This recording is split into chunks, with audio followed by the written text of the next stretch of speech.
Vamos para o outro seminário. Quem é que vai apresentar agora? Começa pelo Camel, é isso? Capítulo Isso, 1? É exatamente. o Vocês estão me Walzer, vendo né? aí, gente? Estão me ouvindo? Sim. Estamos te ouvindo bem. Estamos ouvindo bem. É o Walzer, né? É o Isso. Alzer. Ó, Então vamos lá. esferas da justiça. Então, gente, eu vou fazer uma inovação aqui, porque como vocês sabem que eu sou deficiente visual, né? Eu não tenho como eu ler. Então, algumas coisas que eu precisava ler, eu vou pedir para o computador ler para mim. Eu tenho um recurso aqui que eu ponho o computador para ler, então eu vou fazer algumas apresentações, algumas coisas que eu teria que ler. Eu vou pedir licença para vocês e botar o computador para ler aqui. Eu ajustei aqui mais ou menos a velocidade, volume.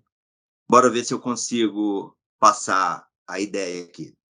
Então é o seguinte, boa tarde, eu inicio aqui a minha exposição falando sobre o livro Esferas da Justiça, de Michael Walzer. Ele traz uma ideia interessante aqui sobre a teoria da igualdade complexa, que ele contrapõe em relação à igualdade simples. A igualdade simples é um fundamento de uma teoria de justiça distributiva que busca igualdade por meio de igualdade no acesso aos bens, a distribuição dos bens. Então, Michael Walzer diz que essa teoria não observa a complexidade desse tema, né? Porque os bens eles têm uns significados diferentes de acordo com as sociedades.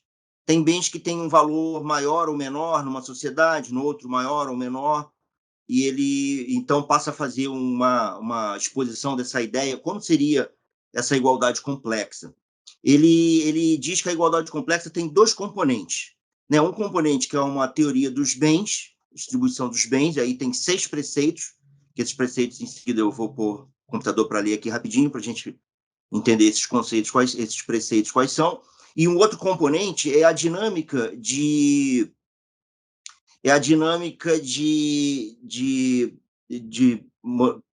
monopólio e predominância, né? Dinâmica de controle de monopólio e predominância.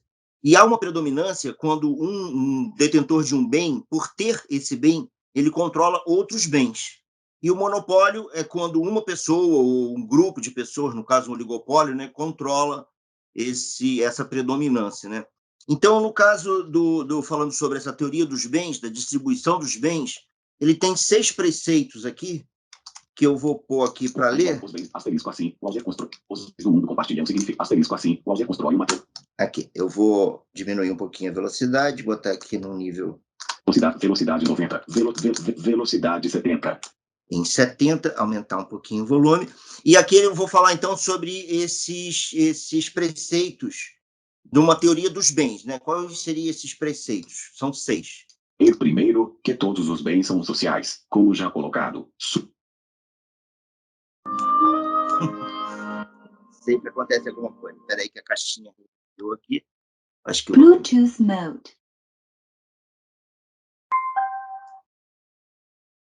Não posso pôr muito alto. Asterisco assim, os bens do primeiro. Bom. E maiúsculo.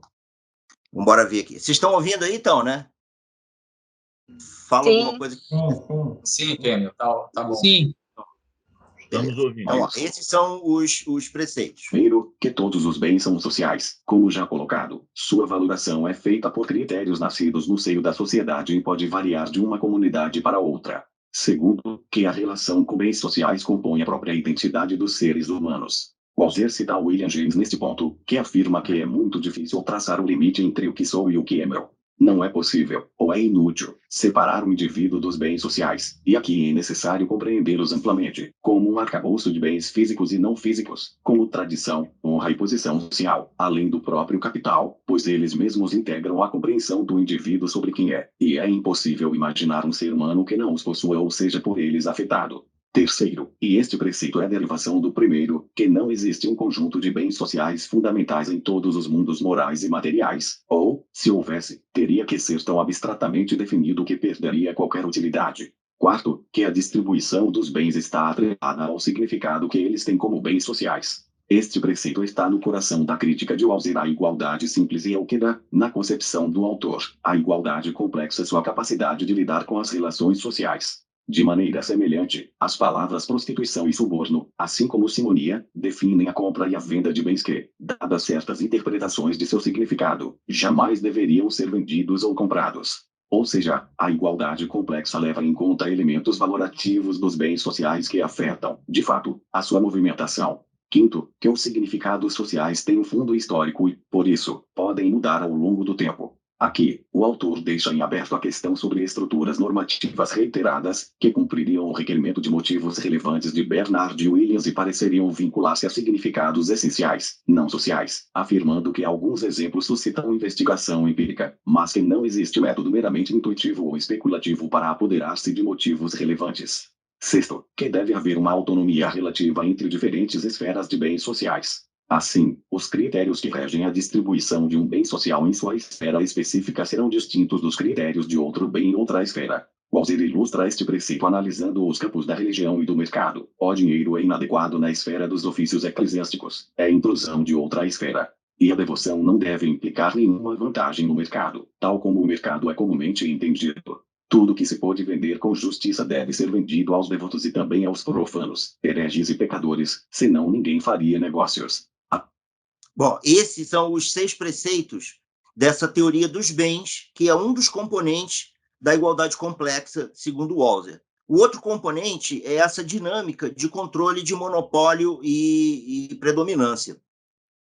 O Walser tem uma ideia aqui que é o seguinte, por exemplo, ele comenta que é interessante a gente combater a predominância em vez de combater o monopólio, como no caso da igualdade simples.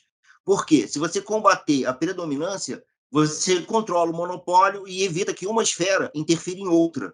Então, isso tem uma conclusão interessante aqui. Ele diz, né, que numa igualdade simples, se você não combater a predominância, acaba que vai haver uma injustiça, né, porque sempre vai ter alguém que tem um bem que quer ser predominante sobre os outros, sobre as outras esferas. Nesse caso, ele até faz uma analogia aqui com a religião e o dinheiro, né, que não se deve misturar. Então, aqui, mais para frente, eu vou para ler aqui uma diferença, uma contraposição que o Walser faz aqui interessante entre uma teoria. Eu vou pôr para ler aqui. Uma comparação, hein? Uma comparação, né? Então, vamos ouvir aqui, ver se a gente consegue. Melvin, Pois não. Isso que ele está lendo aí é do próprio texto do Walser? Não, isso aqui é um fichamento. É o texto que você... É o seu fichamento? É o seu fichamento? É o meu fichamento. É o meu fichamento do capítulo 1, que inclusive eu vou, em seguida, eu vou botar no grupo aqui, que eu fiz, eu não sabia se ia dar tempo de apresentar ou não, eu tenho ele em texto. Então, é o fichamento que eu fiz. Depois posso encaminhar para o senhor. Mas está muito... você está apresentando com muito rigor conceitual. Parabéns. Esses conceitos do Michael Walser são muito difíceis. Porque, como o nome já diz, né, igualdade complexa, é uma teoria complexa, porque não é apenas pegar, não, então temos 4 chapéus, então fica 2 com o senhor, 2 comigo, pronto. Mas tem que ver o significado desses bens, né? E a ideia dele é essa, e ele fala aqui sobre a predominância e o monopólio. E tem aqui no final, eu fiz uma interpretação, são os 3 últimos parágrafos aqui do meu fichamento, já vou concluir aqui para passar para o João, né, que vai, aliás, acho que é para Sayonara, que vai falar sobre um outro capítulo aqui do livro. Então, já vou passar. E ele faz uma comparação, por exemplo, dessa questão da simonia, como é que seria interpretado por Rawls e como é que seria interpretado por Michael Walser. Não sei se a voz está dando para ouvir bem essa leitura. Eu vou pôr aqui para ler. Está sim, está ótimo. Eu posso ajustar aqui velocidade e tal. Normalmente eu ouço muito rápido, mas acho que eu atrapalho um pouco nessa velocidade.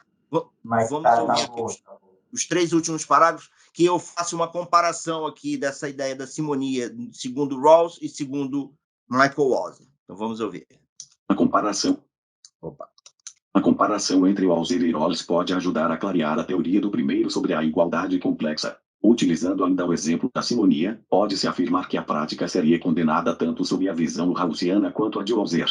Entretanto, a diferença substancial entre os autores está no fundamento dessa condenação. Rawls analisaria a decisão sobre autorização, ou não, da simonia com base no teste da razão pública, em que um consenso sobreposto ao fato provavelmente surgiria a partir do pluralismo da sociedade. Diria, assim, que há um reconhecimento geral do caráter viciado da prática, o que leva os indivíduos a acordarem em sua proibição no campo moral. Ainda que a propriedade sobre bens é elemento acidental de um indivíduo e, portanto, não deveria ser determinante de seu acesso ao ofício religioso. Walzer, por outro lado, não analisa a questão em termos de razão pública, mas busca os elementos valorativos inerentes ao bem social em questão. Como a prática religiosa reside em campo alheio ao mercado, o critério de distribuição de bens no mercado, a propriedade de capital, não deve ser válido para trocas ocorridas dentro do sistema religioso. As diferentes esferas da sociedade devem permanecer estanques para que não haja predomínio. Assim, a incongruência entre o ofício religioso e a propriedade privada não se deve à acidentalidade, mas ao fato de pertencerem a espaços distintos da vida em sociedade. Pois é, isso aqui ele faz uma interpretação, né, dessa ideia da simonia segundo Rawls e segundo Michael Walzer. Então, dessa forma, eu encerro aqui a minha modesta apresentação aqui do capítulo 1 desse livro Esferas da Justiça. Em seguida, eu vou passar para o professor, que em seguida vai falar a Sayonara sobre o capítulo 4, que fala sobre outra esfera da justiça. Então, eu agradeço a oportunidade. Muito obrigado. Está com o senhor, professor. Ok, Melri, muito obrigado. Apresentou com muita consistência esses conceitos que são difíceis de predomínio, monopólio, igualdade simples, igualdade absoluta.